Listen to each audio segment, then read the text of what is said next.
12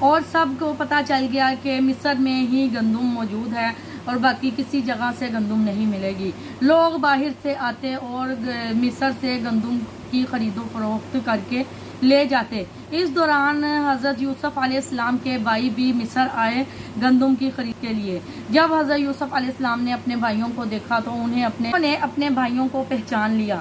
حضرت یوسف علیہ السلام ان کے پاس گئے اور ان سے ملے اور انہیں گندم دے دی اور انہیں گندم بھی دی اور ان کے پیسے بھی واپس کر دیے۔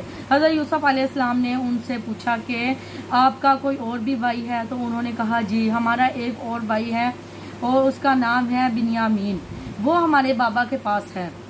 حضرت یوسف علیہ السلام نے کہا کہ اگلی بار جب تم آؤ تو اسے اپنے ساتھ لے آنا ورنہ تمہیں گندم نہیں دی جائے گی۔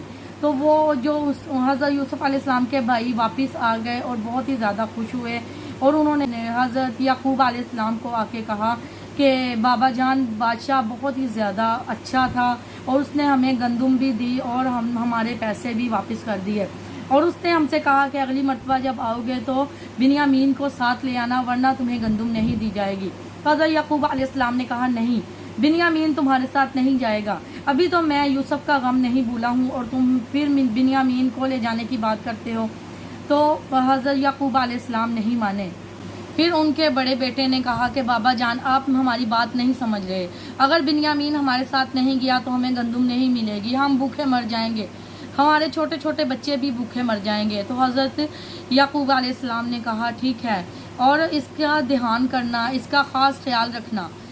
حضرت یعقوب علیہ السلام نے بنیامین علیہ السلام کو ان کے ساتھ بھیج دیا۔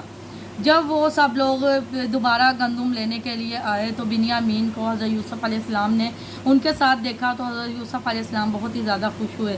حضرت یوسف علیہ السلام کسی طرح بنیامین کے پاس جا کر بیٹھے اور بنیامین کو کہا کہ میں یوسف ہوں تمہارا بھائی، اور بنیامین کو وہ سارا واقعہ سنا دیا۔ اور حضرت یوسف علیہ السلام نے کہا کہ کیا تم میرے پاس رہو گے؟ تو بنیامین نے کہا جی میں آپ کے ہی پاس رہوں گا۔ حضرت یوسف علیہ السلام نے کہا پھر جیسا میں کہوں گا تم ویسا ہی کرنا۔ حضرت یوسف علیہ السلام نے اپنے درباریوں سے کہا کہ جب یہ لوگ جانے لگے تو بنیامین کے توڑے میں میرا سونے کا کٹورا رکھ دینا۔ تو انہوں نے ایسا ہی کیا۔ جب وہ لوگ روانہ ہوئے تو درباریوں نے پیچھے سے آواز لگائی کہ قافلے والے چور ہیں۔ تو انہوں نے کہا کہ ہم نے آپ کا کیا چرایا ہے؟ تو درباریوں نے کہا کہ آپ نے بادشاہ کا پیالہ چرا لیا ہے۔ تو حضرت یوسف علیہ السلام کے بڑے بھائی نے کہا کہ ہم نے تو آپ کا کوئی پیالہ نہیں چرایا۔ تو درباریوں نے کہا کہ اگر ہمارا پیالہ آپ کے توڑوں سے نکلا تو آپ کی کیا سزا ہوگی؟ تو حضرت یوسف علیہ السلام کے بھائی نے کہا کہ جس کے توڑے سے بھی یہ پیالہ نکلا وہ آپ لوگوں کا غلام بن جائے گا ساری زندگی کے لیے۔ تو ان لوگوں نے توڑوں کی تلاشی لینا شروع کر دی۔ بنیامین علیہ السلام کے توڑے سے پیالہ نکل آیا تو حضرت یوسف علیہ السلام نے کہا کہ یہ میرا غلام ہے، اب یہ تمہارے ساتھ نہیں جائے گا۔ حضرت یوسف علیہ السلام کے بڑے بھائی نے کہا نہیں، اسے مت رکھو، ہم تو اسے بڑی مشکل سے آپ کے کہنے پر لے کے آئے تھے، اسے تو ہمارے بابا کہیں جانے نہیں دیتے۔ حضرت یوسف علیہ السلام نے کہا نہیں، میں اسے تمہارے ساتھ نہیں جانے دوں گا۔ حضرت یوسف علیہ السلام نے ان کی یہ بات نہیں مانی۔ یوسف علیہ السلام کا جو بڑا بھائی تھا وہ حضرت بنیامین علیہ السلام کے پاس ہی رک گیا، باقی سارے بھائی واپس آ گئے۔ حضرت یعقوب علیہ السلام کو انہوں نے آ کے کہا کہ بنیامین نے چوری کی تھی، اس لیے بادشاہ نے اسے اپنے پاس غلام بنا لیا ہے۔ حضرت یعقوب علیہ السلام نے کہا نہیں، میرا بیٹا چور نہیں ہے، ضرور تم لوگوں نے ہی کوئی مکاری کی ہوگی۔ حضرت یعقوب علیہ السلام رونے لگے۔ حضرت یعقوب علیہ السلام حضرت یوسف علیہ السلام کی جدائی میں اتنا روتے تھے کہ رو رو کے انہوں نے اپنی آنکھوں کی بینائی کھو دی۔ حضرت یعقوب علیہ السلام رونے لگے تو انہوں نے کہا کہ آپ روئیں نہ۔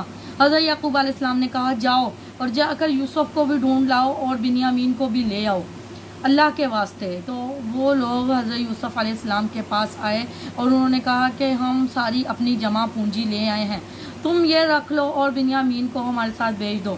تو حضرت یوسف علیہ السلام نے کہا کیا تم لوگوں کو یاد نہیں کہ تم لوگوں نے یوسف کے ساتھ کیا کیا تھا؟ تو وہ بہت ہی حیران ہوئے اور انہوں نے کہا کیا تم ہی یوسف ہو؟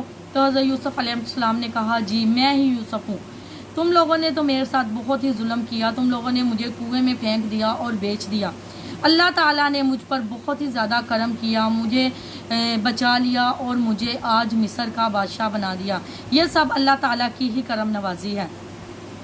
وہ لوگ بہت ہی شرمندہ ہوئے۔ پھر حضرت یوسف علیہ السلام نے اپنا کرتا دیا اور ان لوگوں سے کہا کہ یہ کرتا بابا کی آنکھوں پہ لگا دو اور بابا کی آنکھوں کی بینائی واپس آ جائے گی۔ لوگ بابا اور سب لوگوں کو لے کر، اپنے گھر والوں کو سب کو لے کر میرے پاس آؤ۔ تو جب وہ حضرت یعقوب علیہ السلام کے پاس اس کرتے کو لے کے گئے، حضرت یعقوب علیہ السلام نے وہ کرتا اپنے ہاتھوں میں پکڑا اور کہا کہ اس سے تو میرے یوسف کی خوشبو آ رہی ہے۔ جیسے ہی حضرت یعقوب علیہ السلام نے اس کرتے کو اپنی آنکھوں پہ لگایا تو حضرت یعقوب علیہ السلام کی بینائی واپس آ گئی۔ حضرت یعقوب علیہ السلام اور ان کی بیوی اور سارے بیٹے حضرت یوسف علیہ السلام کے پاس آئے۔ جب حضرت یوسف علیہ السلام کے دربار میں پہنچے تو حضرت یعقوب علیہ السلام اور ان کی بیوی اور سارے بیٹوں نے حضرت یوسف علیہ السلام کو سجدہ کیا۔ اس دور میں بادشاہ کو سجدہ کرنا جائز تھا۔ تو حضرت یوسف علیہ السلام نے حضرت یعقوب علیہ السلام سے کہا کہ بابا، یہ خواب جو میں نے بچپن میں دیکھا تھا یہ آج اس کی تعبیر ہے۔ تو حضرت یوسف علیہ السلام حضرت یعقوب علیہ السلام سے مل کر بہت ہی زیادہ خوش ہوئے۔ جی ویورز، یہ تھی میری آج کی ویڈیو۔ اگر آپ کو میری آج کی ویڈیو پسند آئے تو اسے لائک کریں، سبسکرائب کریں، شیئر کریں اور بیل آئیکن کا بٹن دبانا نہ بھولیں تاکہ میری آنے والی ویڈیو بآسانی تک آپ تک پہنچتی رہے۔ مجھے دعاؤں میں یاد رکھیں۔ فی امان اللہ۔ اللہ حافظ۔